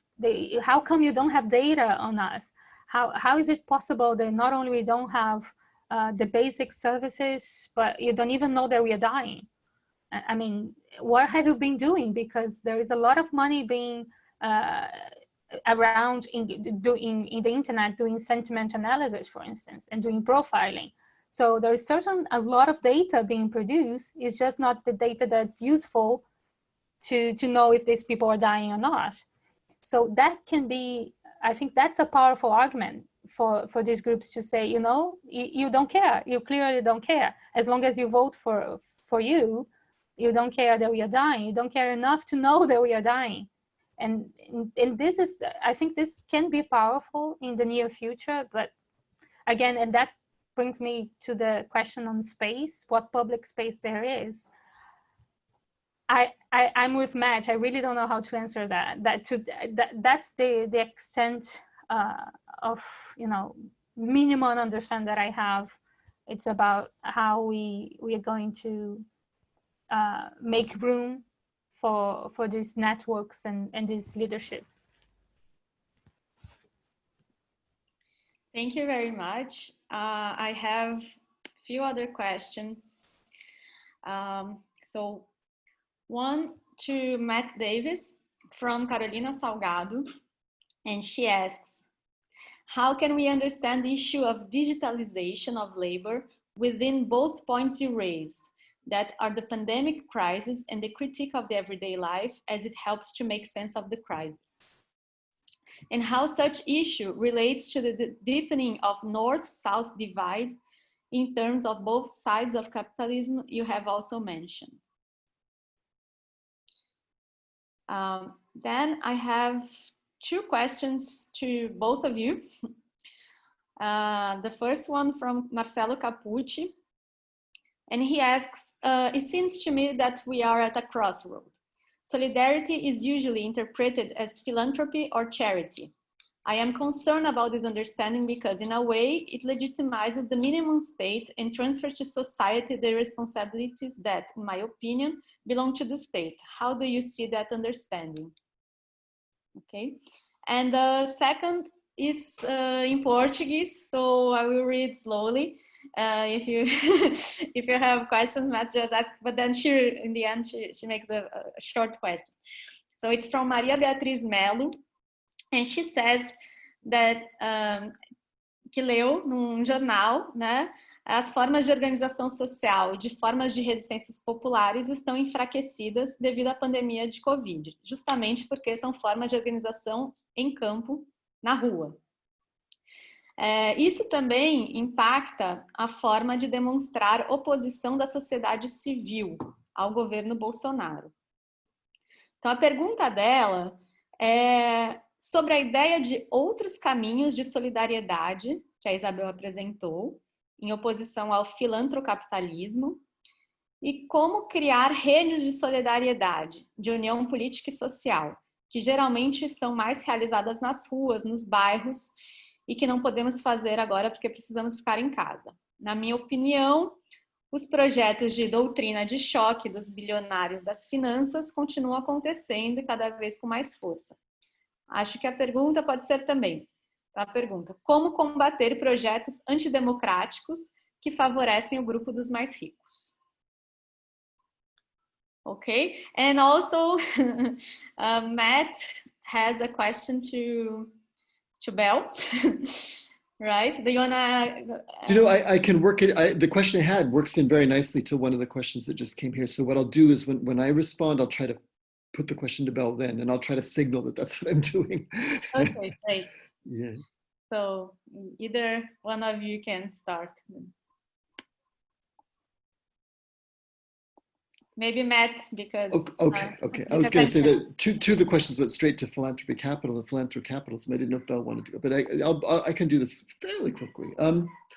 So the first question I want to come to has to do with the question of the digitalization of labor and putting that in a north-south divide. And this is going to be where I will also bring the question I wanted to ask to Belle, because I think Belle's noticed something which I think is crucial. That might actually help us unpack some of these categories, large categories that we have really helpfully. So digitalization of labor is something which I think we see and feel in very direct ways because, say, for example, as a lecturer, I've lost face-to-face teaching right now. Now, I assume it's going to come back at some point. I don't know if it's going to come back in a way where it will be seen as a very high value-added kind of teaching and therefore accessible to elites. It's going to have a big impact on what we mean by pedagogy. So if everything goes online, it'll be a lot about modes of delivery of education. 50 years after Paulo Freire tells us it's not about delivering, right? So it's very interesting, the kind of political trends that are built into the digitalization that aren't hardwired, to use a metaphor, but I think are tendencies and we need to be aware of. But I'm also acutely aware, and Belle picked up on this as well, how much of what we've come to think about now as these essential services, as key worker, are actually based on physical proximity. Right? I mean, if you get ill and you need to have a nurse looking after you in the hospital, even though they may be doing it through all the protective gear, the physical proximity and presence of that person is crucial, right, to your care. They're not going to be looking after you over the internet. In the case of food delivery, right? So if you've either got somebody delivering your food, that person now has become an essential worker because they're protecting you from being able to go out, from having to go out into the markets or into the restaurants or whatever to expose yourself. So those elements of the we're now learning as to describe as essential or key services aren't digitized at all. I mean, they may be managed digitally, digitalization might be present in it, but the work itself, I think, it remains quite, as Belle put it, analog. And I think we have to remember that there's a kind of a screen that comes up over all this stuff where we see things as operating in these ways, where digitalization looks like that's what's happening. And when we start focusing on that, then we start to lose sight of the other things that I think Belle really wanted to draw our attention to about, and I think she put it so well at the end there in the previous question about the way that particularly in the data stream, right? So they don't have the legitimation of data to say, look, we're dying. The question I wanted to put to Belle that comes out of this actually goes to my evasion of the way that the question was put to me around the North-South divide. But it has to do with the description Belle used around the way that digitalization is colonizing our time and our space. And I think that's something I'm trying to work through as well, that the relationship is a colonial one. And I think we want to think about what that means politically, that time and space is colonial. One of the things for me that means is that colonization is not an historic phenomenon. It's not something that happened and that we're now in a different post-colonial age, but it's actually ongoing. And that it's also not geographically specific, right? So colonization is not only about the way European countries spread their capacity for control out around the rest of the world, but it also has to do with the way we're governed.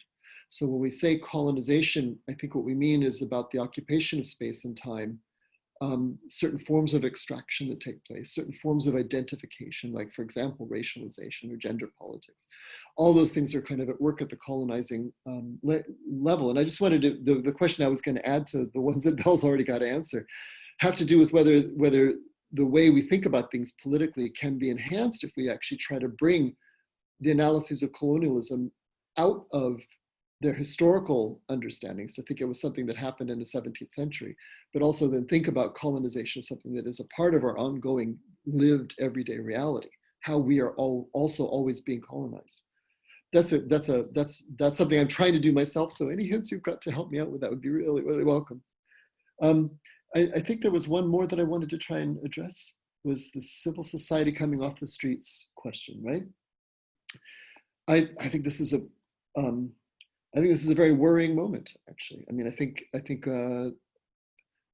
again, in the United Kingdom, experiencing politics collectively through Twitter is a very narrow way to think about these things. So I don't want to put forward this response to you as if it were an answer. It's really just much more a worry, something that I'm experiencing myself.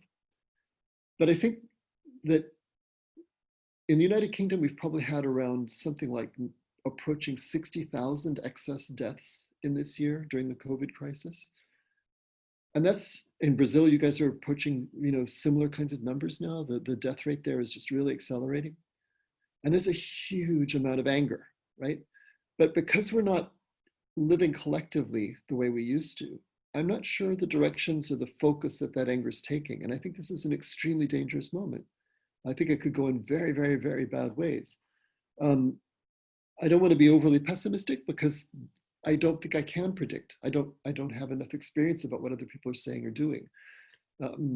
My pessimism of the intellect, my wife has sort of reminded me a few times that one of the initial responses to the lockdown were, especially amongst younger people in cities, and especially in London, but also in Sheffield and Liverpool, and even in Newcastle, people who had been involved in the sort of Labour Party reforms with Jeremy Corbyn, with Momentum, who had been reading anarchist texts from the 19th century and whatnot. Their immediate response was to organize mutual aid societies and to go to the communities and say, who needs food, right?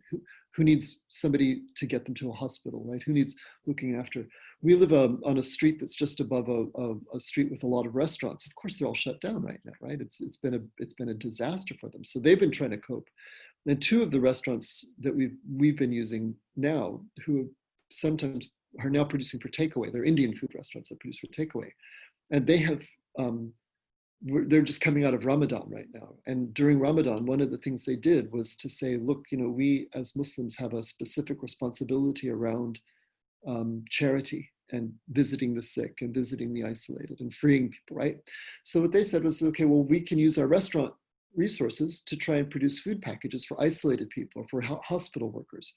And so when I would shop, when I order a takeaway restaurant, then I could add on 10, 20 pounds onto my bill and say, look, please use this money for the charitable, and it's philanthropic capitalism. But I mean, this is something that's being worked, sort of the self-organization of civil society is still present. But that's a way of saying, I don't know, what directions these things take. I think we're living isolated lives right now, and it's very, very difficult to see how the politics plays out. I'll mute myself now. Thank you, Matt. Thank you, Hey, Bia, and Marcelo for the questions, and Matt as well. So those are all very big questions. And coming to Marcelo's question first, I think that was one of the differentiations that I was trying to make, because as Matt was saying, if I got it right, I would agree, there is no problem with charity in principle. And the thing is how we separate things and what the role is of charity in public policy. And I would say, and again, I would need to go and think this through, but more carefully, but I would say it's fine if it's your motivation, if it's your individual cultural motivation, but it can't be the rationale of a program. It can't be in the design of a program. A program like that, of providing basic services, cash transfer programs, it needs to be about citizenship. It needs to be about rights. And that's where the big debate around Bolsa Familia has always been located. And have we managed to communicate the idea that these were rights, or have we only encouraged more people to consume more? And what have we achieved? What we were trying to achieve? And so I would say it's fine, whatever motivation you have, but then how you design the program and how you communicate the programs, or whatever kind of projects that are meant to be about solidarity, then it makes a huge difference in how you go about doing that. And again, that's about the everyday practice, and that's about the everyday communication, which has been made a lot more difficult nowadays with fake news and etc. But that's more or less the way I would go about looking at that. And Bia's questions, Bia, nice to not see you. Nice to see you. And Bia, it's as many of the others that I see here, she was part of PET, the research program. So again, something to be emphasized in times like this. So the question about how we can fight against anti-democratic policies that might come up in a time when we can't be together on the streets. I think that was the question. And again, that's a huge question about public space and politics in times of isolation. And if we think of what Butler says about the bodies on the streets and how important that is, and yes, like Matt was saying, I was trying to emphasize precisely the physical proximity. So the essential work is about physical proximity. Even if you are in the fields and if you're producing food, for instance, you're certainly not doing that by yourself. And these are all physical labor, and this is all essential work in times like this and always. So how do we deal with the fact that we can't be close to each other physically right now? And how can we fight anti-democratic projects in times like this? I really don't know. I think that's really difficult.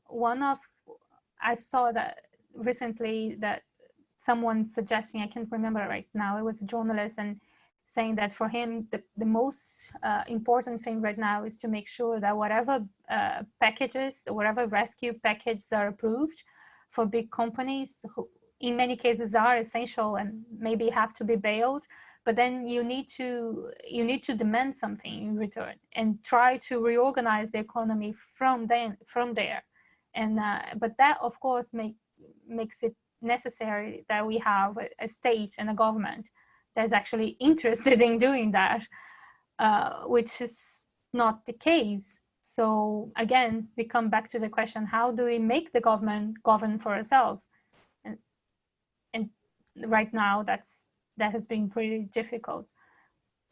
And Matt, about your question on colonization, I think the way I would approach it is by the concepts of colonization of being and colonization of knowledge, and I think that's of course historically based, but not only. And then if we think about how the digital might be said to have colonized our lives, I mean, it has certainly colonized knowledge. You can see that now. I mean, the whole debate about fake news is precisely what the role of science is. How do we know what we know? How do we avoid being in that terrible nightmare where everyone has a favorite truth and every truth counts? And so I think a colonization of knowledge in that sense would be the fact that every knowledge in the digital world is somehow quantified in one way or another, either because we are working with profiles and sentiment analysis and we're speaking to people who have been designed to be speaking to you and in a way, but also with the likes and dislikes. So that has such a powerful impact on how we consume knowledge digitally, because you tend to expect people to like your opinion. So it has been shown by several kinds of research that you tend to say things in a way that you're going to get a like or many likes, and that has had a cognitive impact on how we formulate knowledge as well. And in terms of knowledge of being, I think again we are profiles. We are profiles. What is reality when you can only show nice pictures, or even when you show sad pictures? They are meant to be. They have to have a certain style. They have to be presented in a way. And again, it's all about likes and dislikes and how many people are following you. So who you really are in that world is a big question. That's the way I would tend to use the word, I guess. But I would really have to think about that more.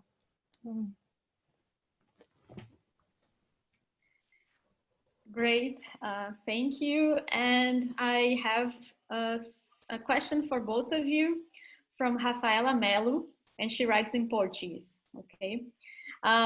So she asks, após o longo período em isolamento social, será que a relação com o urbano, o espaço urbano mudará? Né? Com todas as adaptações que fizemos nas nossas vidas durante essa epidemia, será que a nossa relação social nos espaços vai ser afetada? Essa pergunta para os dois, both of you. You can start, Matt. That is a great question. Amazing question. So, like a lot of things, I think the answer is going to be yes and no, right? These are always what happens, right? So what we mean by urban itself is actually something which has kind of been in flux for a very, very long time. We won't have to go back even 100 years, and just the number of people on the planet, right, was less, and the number of people living in cities was different. And when we say with relation with the urban, I think that what that's really kind of getting at, and if you think, so somebody I have a lot of regard for, as you can probably tell, is Henri Lefebvre, and he wrote The Right to the City back in the 1960s, 1968 or 69, around there. And that wasn't so much the idea that you have a right specifically to the space of the city, but what you had a right to was what that collective life that cities make possible. You would have that kind of right. That's a lot of why the questions that Belle put to us earlier around, for example, who's visible and who's not visible in statistics about the city. It's actually about larger forms of aesthetic perception. Can we see and not see? Who's present? Also, urbanism and urbanization. I mean, South America generally, Brazil in particular, are highly urbanized societies. I mean, it's a very large geographic expanse in which something like 70 or 80% of the people live in concentrated urban settings, right? So the city means a lot in the Brazilian case. And similarly, I think actually it plays out differently, of course, in England, but there are more cities, but London is still massive, weight in the country that pulls all people in. So isolation, right, in this context is both something which prevents us from enjoying the right to the city, to making these kinds of the things that Belle was talking about, the bodies on the streets that Judith Butler is interested in, the way that we can appreciate each other's vulnerabilities by being co-present are so much more difficult, and actually just both more mediated by the screen, but also more work to do because it's harder to interpret what other people are thinking or how they're reading your mind when you're trying to interpret them through a screen. So in that sense, yes, it's absolutely changing our relationship with the city. The things we don't know are how long are we going to remain in isolation, right? I put the political question at the end of my presentation between the tension between people who want to make the economy start working again, and that obviously means getting people out of their houses and getting their kids into school, for example, even if that means lots of people are going to die, right? Versus people who are saying, actually, it's not time yet. Both of them foresee a moment at some future, blurry as I think Renata put it, but at some future where we can actually be co-present again. So in that sense, then what isolation does in terms of our relationship with the urban will depend on a political outcome, right? Does it increase our solidarity, the things that Belle was talking about? Or does it increase our dependence and subservience and subsumption under rule by elites or under capital accumulation processes? And I don't think we know yet. I think we have to be aware that these are things that are present for us. We have to, I think as Belle pointed out in the end of her answer right there about, that we don't know what the spatial implications of this are, for example. We don't know what the temporal implications are, but we know there will be some. And we know that there are going to have to be some kinds of struggles around these things. And so preparing for that right now and trying to find ways of actually promoting greater solidarity through the means that we have at our disposal, those are the things we need to focus on. Yeah, that's not a very satisfying answer, and I should know more about it because I'm writing a lot about cities right now. I would say one other thing actually, but I'm sorry, I'm taking up too much time again, but this is really interesting to me.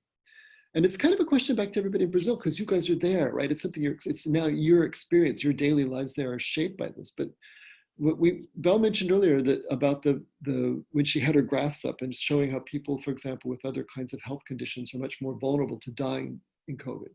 Well, in urban settings, that means people in comunidades, right? People in favelas are going to be much more vulnerable than people who are not. It's not to say that the virus cares that much about whose body it infects, it's just who's going to be vulnerable. So if this is a necropolitics, right? If this is a moment in which we're just going to let people die, right? Because they're surplus or something like that, what explains the acceleration of the police actions in favelas right now? Because this is the thing, the other thing about urbanization is that, people who came in and do self-built housing in the cities are urbanizing, and they're making demands for urbanism. They're saying, we want health services, we want schools, we want paved roads, we want safe electricity, right? Those are demands for urbanism and urbanization. And now they're very much targets of specific police action, and where the violence is unspeakable, right? I mean, it's kids getting shot in their houses. That's weird. Why now, right? Why is that accelerating now? And that's, I think that's a question that has to be answered or figured out, or at least addressed in the context of thinking about the relationship between our isolation and urbanism, because urbanism itself is now taking on these extremely awful, violent forms. Thank you. Thank you for the question. I think that, it's hard to come after Matt on a question about the urban and the city. He's the one to answer that. But the way I'd like to think about how the pandemic and the isolation is going to impact the way we think about the urban relations in the city itself. I would go through the basic questions, really. I mean, urban infrastructure. We're talking about urban development, so to say, and urban projects. And it used to be the case, for instance, and that's a common saying here, that, you know, building sewage systems don't really get you elected.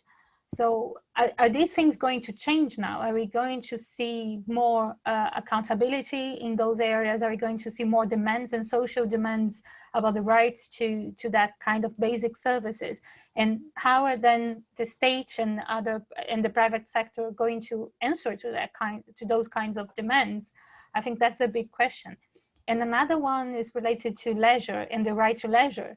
Are we going to see urban people and urban movements and people in the cities just valuing the green, for instance, more and more, valuing the open space and the sidewalks, and, you know, just spaces for leisure in general more than spaces for pure consumption, like shopping malls, or I don't know.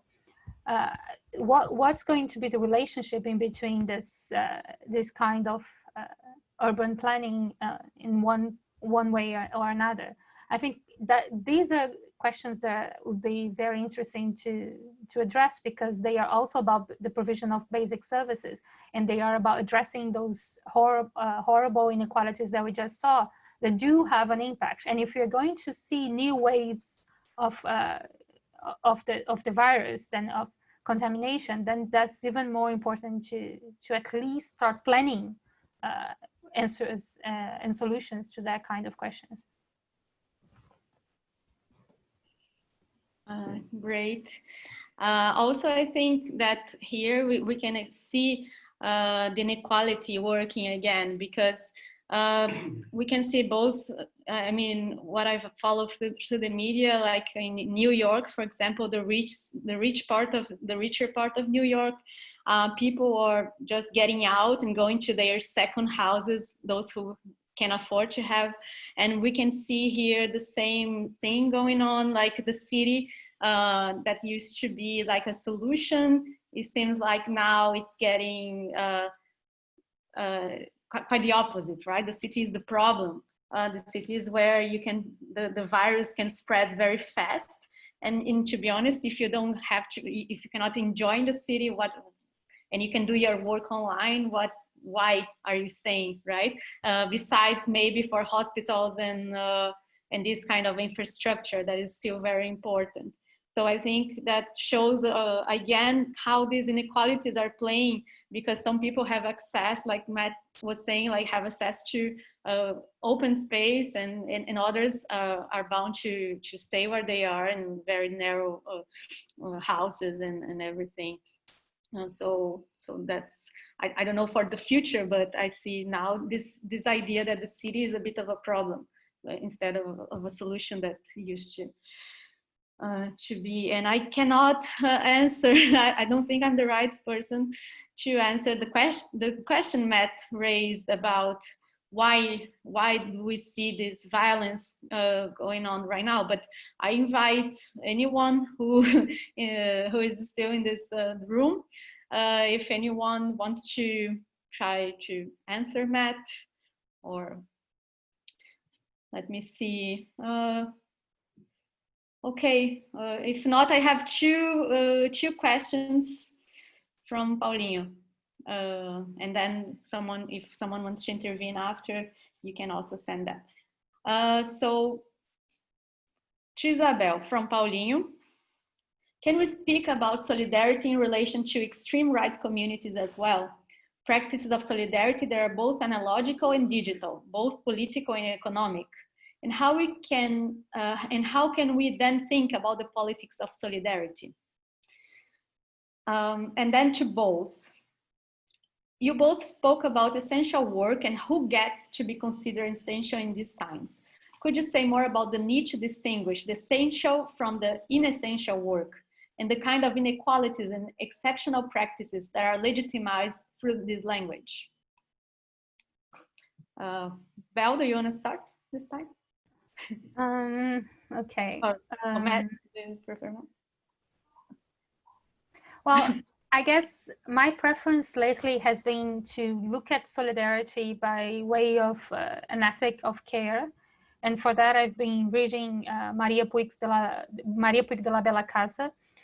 And the way she helps me make sense of questions like Paulinho's is that you really cannot have a moral a priori answer to that question. Solidarity, and the same for care, it's not necessarily positive, necessarily negative. It's not how to say, it's not morally neutral. It's it can be disruptive, it can be difficult to understand and to grasp. It's not material only, but it's not just about being concerned either. So it's about acting together. And so I'm actually still struggling with that concept and trying to make sense of this myself. But I would say that yes, you can apply that idea and that notion to groups, even extremist groups acting among themselves. I'm sure they have their own networks of provision and, you know, helping each other in a way. But that brings us to the old question about what a community is and what the notion of a community does. It's always exclusive, it always excludes someone. And that's why, for me, it's more helpful for my own research to think of solidarity in terms of an ethic of care, because then you have something that is about how we practice solidarity, how we practice care in a daily basis. But it's beyond the notion of community. It doesn't make you so restricted to the notion of a community, which has its own limitations. I don't know how, honestly, I don't know. I'm still struggling with that. But that's more or less where I am at. And the second question was, I'm sorry, what was it? Essential, unessential work, and why do you need to demarcate? I think the important thing is to make this an open debate. And that's one contribution that I think it's very valuable when we start thinking in terms of cash transfer programs and universal basic income. The idea being precisely that no one should be forced to do humiliating work, much less if they have to do that and for their entire lives, and they have no perspective and no other opportunities. And so the fact that you are not restricted to doing humiliating work should be something at the core of our debates about work and job and employment. And I think making this an open question, it's what I would say it's extremely important. And that's what I try to do with my own question, actually, not to answer who are the essential workers, but to problematize the fact that we think of these people as expendable when it's we don't want to pay them good salaries, but then they are essential when we can afford to lose those lives with physical proximity, and they are the only ones willing to do that kind of job precisely because they are in a precarious position. So I think just problematizing that tension, it's what I'm trying to do right now. I can't really add very much to what Bel just said. I completely agree. And Pauline, it was a great question. I think the one thing I may have misunderstood. So this, if I have the wrong end of the stick, bear with me, right? But at least in England, we're not talking about inessential work, right? The thing is, we've talked about now coding certain kinds of work as essential labor. I realize that implicitly that says that, well, if this is essential, what's not that kind of work must not be essential, right? And so the discursive question is really clearly there, but we're not necessarily addressing it as such, right? We're addressing it as by some effort now to think about, for example, the past 10 years of austerity under conservative governments in England have really gutted the NHS, where even 3 years ago, I think 3 years ago, the junior doctors were on strike because they hadn't seen a pay increase in about 10 years. And so that meant, of course, effective pay decreases. And this was part of a conservative strategy, I think, to try and think about, there was that state capital society relationship again, where the NHS is one of those kind of untouchable institutions in the United Kingdom, where if you wanted to really put in place that minimal state that the neoliberals foresee, you would actually get rid of all of the welfare provision and make people have to pay for their own care, right? That you would figure out a way to privatize that. And that was being done by stealth for the last 20 odd years.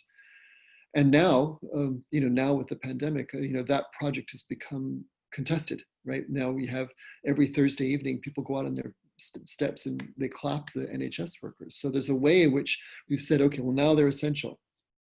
And so what Belle's saying, I think, is exactly correct, right? That what's happened is we've now faced something where we're being confronted with the disdain, the hostility, the nastiness, the disregard we've had for people whose work we depend on for our own survival, for the way that our daily lives can actually even turn over all the time. And to describe it as essential work has been, I think, a kind of an interesting discursive move to try and code it in a way to say, well, look, these guys ought to be paid properly, right? They ought to have protective gear when they're taking care of our sick relatives and whatnot. These are ways of advancing a particular kind of view of the state. In parenthesis too, I think it's quite interesting that now, at least again in Britain, and I'm not positive about Brazil, but this is my sense, right? I'm having to follow it from afar, so I'm not sure. But the debate has really shifted from being kind of the one which sees the state as being something which needs to be rolled back and minimized, right? The sort of neoliberal argument. Now the argument is between those people who are favoring a strong interventionary state to begin to deliver things like the universal basic income debates, right? Where the state needs to be present and intervening to try and support people, versus people who say, well, no, the state needs to be present, for example, to renationalize things, to keep foreigners out, right? So the idea that it's the nationalist project we've seen, or not just in Trump, right, but Orban and Netanyahu and Bolsonaro and bloody everybody, right, at this point is doing this kind of stuff. So that strong state is present here, which is where I think that effort to start to describe certain kind of work as essential is a way of trying to push the debate closer to the one that's more on the solidaristic kinds of economies as opposed to more nationalistic kind of economies. But that doesn't address the other. And the other thing you said is how this actually ends up coding again and legitimizing certain kinds of inequalities. Honestly, I hadn't thought about that and in the context of essential versus so-called non-essential and essential work. I was thinking more about it in terms of whether what I do is essential and how can I justify my salary under these contexts. But that I shouldn't say that in my outside voice, should I?